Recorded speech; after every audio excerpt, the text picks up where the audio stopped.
Hey guys, welcome to my tutorial on stretches for legs. So this will basically just go through each individual muscles traveling up the leg. Will help release some fascia and muscle tightness through there. So these are just some stretches that we can do as a warm-up right before we start. Now here we have the foot, which we look at the big toe and where it's connecting to. So the main trigger point's right here. And then trigger point for the plantar fascia, which connects from the metacarpals all the way down to the calcaneus, which is the heel.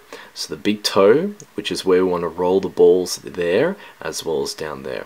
So we can choose from a tennis ball or a golf ball. The tennis ball is going to be quite soft for those that aren't used to it, whilst the golf ball will be for those that are needing a bit more of a challenge. So we'll just practice with the tennis ball. First, just place on the middle of the foot, rubbing back and forth, slowly putting more pressure on until you're really hitting into those trigger points and getting used to that. Here we have hamstring releasing. So what you're going to want to do is line your back, bending one knee and laying the other one straight. Straight leg's what we're going to use. Lifting off, you're going to keep your straight leg up to where you feel a stretch, keeping your foot relaxed. You might feel a bit of a stretch behind the calf, even behind the hamstring. Now what we're going to do is dorsiflex and bring the foot towards our face, which will lengthen the calf, giving a stretch behind the calf and the hamstring. Now we're going to hold that for 15 seconds, just like that. Once that's done, we'll plantar flex. That will shorten the calf muscle and lengthen the tibialis anterior, which is the front muscle of your lower leg. And we're going to hold that for about 15 seconds as well. Now once that's done, we relax the leg, and that will release all the tension in our straight leg, which will allow us to bring it closer towards us. From there, we're just going to repeat that process, and it will help us release a lot of that calf muscle that causes a lot of tension when it comes to even hamstring tightness as well. Here we have a downward facing dog, which pedaling through just like here really puts a big stretch through those calf muscles and feels really good if you do it for a couple of minutes. Next up for hamstrings, what you're going to want to do is bend the knees a little bit, and then we're going to do a forward fold. Typical move done in yoga, so it helps a lot even when crossing the arms, sort of just hanging, using the dead weight of your upper body to give an extra stretch into it. Using your peace fingers, come into a big toe forward fold. This is if you want to add some more pull towards the hamstrings and give a deeper stretch.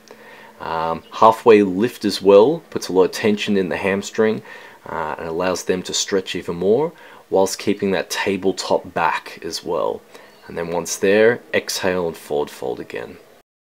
Another good one for the hamstrings is just our simple straight leg forward fold. So what we're going to do is square our hips and bring ourselves towards, with our foot facing the sky as well as our knee.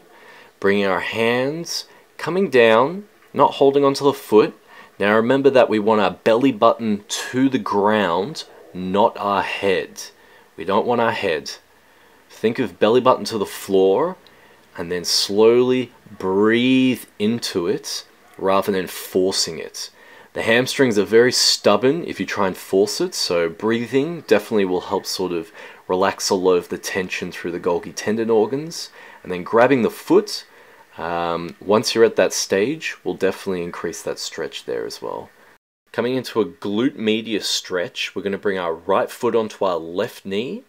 We're going to bring our left foot and grab our left knee on the outside, and our right hand thread through the hole that we've made and grasp onto that left knee.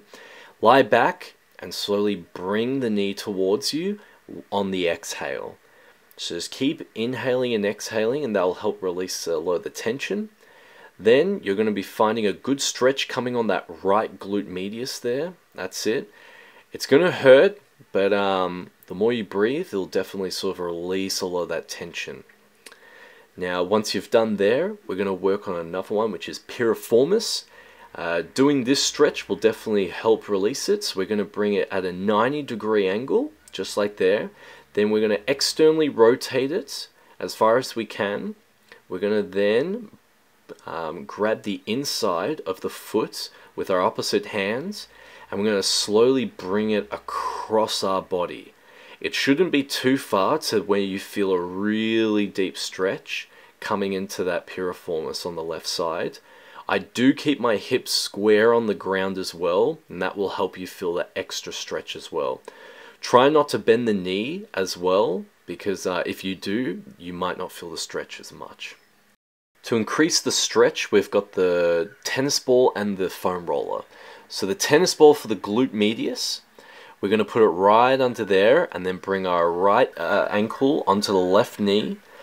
This stretch is going to be much more intense, but as you roll over the tennis ball vertically, just like so, this definitely has helped me in the past open my hips heaps more, because sometimes the passive stretch just doesn't work as well. For the foam roller, we can do the exact same thing. The thing is with the foam roller, it's not as intense, but it will cover more surface area of the glutes. Coming into the quads, what you're going to want to do is bring your knee all the way to the corner of either the wall or even a chair, and then bringing the other leg forward, being quite stable. Even from here you can quite feel a deep stretch coming in, so if you're not ready to stand, like come up, that's fine. You'll feel a good stretch through the psoas as well as in the quads as well. So just hold here. When you're ready, bring the body up and then bring yourself close towards the wall, as well as activate the glute. So tighten that glute or your butt muscle, and it will definitely increase that stretch through there. This is something I have to deal with quite a lot, just because I do struggle with all of my hip flexors and the front of my leg. So just feeling through there and thrusting through, feeling good stretch through the psoas and the quads. If you want an extra stretch though,